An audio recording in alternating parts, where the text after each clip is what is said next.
Mestre è centrale, fondamentale, deve avere un ruolo di sviluppo del nostro Veneto, anche dobbiamo pensare a come valorizzare le infrastrutture, il porto, le aree industriali che si possono riqualificare, magari attirando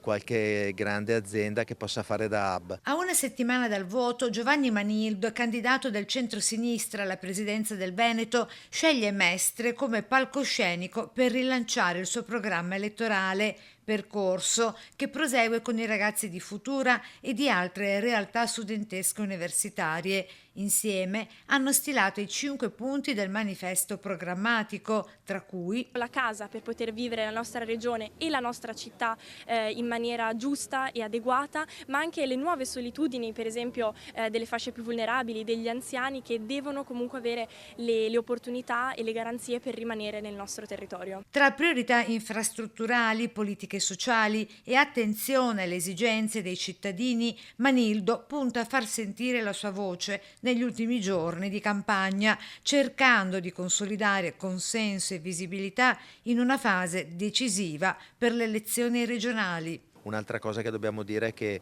la Regione ha lasciato un 30% di immobili di proprietà pubblica sfitti, inagibili. È fondamentale ripartire con politiche serie di riqualificazione che ricreino sviluppo, rigenerazione urbana, quindi ha proprio particolarmente senso partire da Mestre con la voglia di ricostruire il futuro unendo tutte le forze vive della nostra società. È una bellissima avventura, una campagna elettorale che ha voglia di ridare fiducia ai veneti, di stimolare la partecipazione, insieme a creare futuro, avere una visione per un Veneto che ha bisogno di pensare più a lungo termine, ha bisogno di pensare in prospettiva, e mi fa molto piacere essere qui insieme a dei giovani che sono i protagonisti della nostra campagna elettorale.